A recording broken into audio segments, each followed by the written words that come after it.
আমি জানতাম যে ঠিক এমন কিছুই ঘটবে। আর এটা আমার না, মনে হয় যে বাংলাদেশের এই মুহূর্তে যাদের একটু চিন্তা করার মতন শক্তি আছে তারাও বুঝতে পারছিলেন যে এমন কিছুই ঘটবে।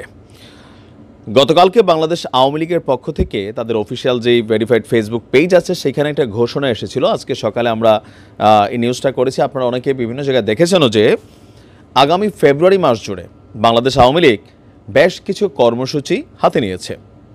লিফলেট বিলি, সমাবেশ, হরতাল, অবরোধ আর দেশ জুড়ে ছড়িয়ে ছিটিয়ে থাকা আওয়ামী লীগের নেতাকর্মীদেরকে একটা নির্দেশনা দেওয়া আপনার হয়ে গেছে দলের পক্ষ থেকে, এবং কি খুব শীঘ্রই হয়তো তারা এটাকে বাস্তবায়নে নামবে একদিন ঠিক পরে।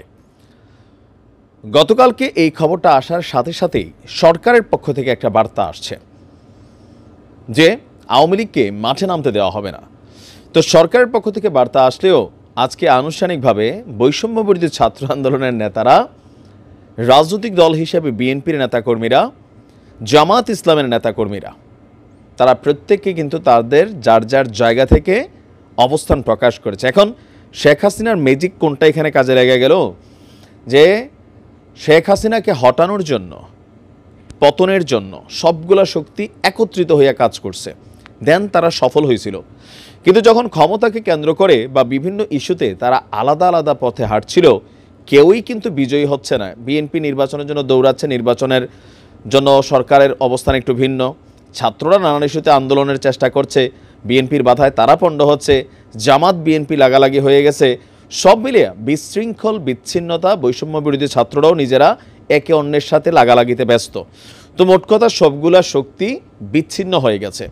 এই পরিস্থিতিতে যখন আওয়ামী লীগ ঘোষণা দিছে, তখন আমি আগেই বলছিলাম যে শেখ হাসিনার একটা ঘোষণায় সবাই একত্রিত হয়ে যাবে। ফাইনালি কিন্তু এটাই ঘটছে। আজকের দিন আপনি দেখেন ম্যাজিকের মতন কাজ করছে যে সবাই তারা একতাবদ্ধ, সবাই একত্রিত। কোন ইস্যুতে? আওয়ামী লীগ ইস্যুতে এবং ছাত্রলীগ ইস্যুতে। দর্শক, আওয়ামী লীগের মূল শক্তি হচ্ছে যুবলীগ এবং ছাত্রলীগ। ছাত্রদলের কিন্তু যুবদল এবং ছাত্রদল, এর উপরে যারা সিনিয়ররা আছেন তারা পলিটিক্স করেন, কিন্তু মাঠ দখলে মূল শক্তি হিসেবে কাজ করে ছাত্রলীগ, ছাত্রদল, যুবলীগ, যুবদল। তো ছাত্রলীগকে ঠেকানোর জন্য আজকে আনুষ্ঠানিক ঘোষণা দিয়েছে ছাত্রদল। যদি ছাত্রলীগ রাজপথে নামে তাহলে ছাত্রদল ছাত্রলীগকে ঠেকাবে। শিবিরও কিন্তু ঘোষণা দিয়েছে। ইভেন শুধুমাত্র যে রাজনৈতিক দলগুলো একত্রিত হয়ে কাজ করবে তা না, আমরা দেখি বিএনপির ছাত্রদলের যে বক্তব্য, সাধারণ সম্পাদক নাসির উদ্দিন বাসির তিনি বলছেন যে ছাত্রলীগের হাত থেকে ছাত্র জনতার নিরাপত্তা নিশ্চিত করার দায়িত্ব সরকারের।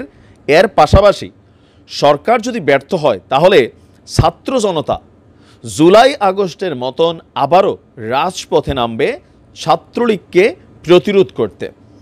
চট্টগ্রামের কোনো একটা জায়গায় আজকে ছাত্রলীগের একটা মিছিল হয়েছে, ঝটিকা মিছিল। সেই মিছিলের পরই সকলের টনক নড়ছে। সিলেটের মধ্যে আমি দেখলাম বৈষম্য বিরোধীরা শেখ হাসিনা সহ আওয়ামী লীগের নেতাকর্মীদের বিচারের দাবিতে তারা রাজপথে আবার নেমে গেছে। বিভিন্ন জায়গায় কিন্তু এটা হয়েছে। শুধুমাত্র কালকে একটা ঘোষণা আসছে আওয়ামী লীগের পক্ষ থেকে, আজকে সবাই কিন্তু বিচ্ছিন্ন টিমগুলো একত্রিত হয়ে যাচ্ছে। আপনার ছাত্রদলের যিনি আছেন তার বক্তব্য যে সারা দেশে ছাত্র জনতার নিরাপত্তা নিশ্চিতে ছাত্রলীগকে, যুবলীগকে, আওয়ামী লীগকে প্রতিরোধ করতে প্রস্তুত কারা আপনার ছাত্রদলের নেতাকর্মীরা, এছাড়া আরও যে বাকি টিমগুলো তাদের আছেন। আপনার এখানে বক্তব্য হচ্ছে যে আমরা যদি দেখি জামাতের বক্তব্য, তারপর আছে অন্যান্য ভিপি নুরের যে টিম আছেন, গণ অধিকার পরিষদ তাদের বক্তব্য, চরমোনাইদের বক্তব্য, মানে আজকের দিনে সবাই ম্যাজিক্যালি একটা টিম হয়ে গেছে। যে কোনো মূল্যে আওয়ামী লীগকে রাজপথে নামতে দেবে না। বিভিন্ন জায়গায় স্লোগান আছে যে বাবারা মাঠে নাইমো না। শেখ হাসিনার এটা হচ্ছে এক ধরনের ম্যাজিক যে যখনই এই দলগুলো বিচ্ছিন্ন হয়ে যাবে, শেখ হাসিনা বা আওয়ামী লীগ কোনো কর্মসূচি ঘোষণা করবে, আপনি দেখবেন সবাই একটা জায়গায় একত্রিত হবে। কারণ কি, সবাই জানে যদি শেখ হাসিনা বাংলাদেশে আসে, আওয়ামী লীগ যদি আবার রাজপথে নামে, তাহলে এই যে দলগুলো তারা প্রত্যেকেই বিপদে পড়বে।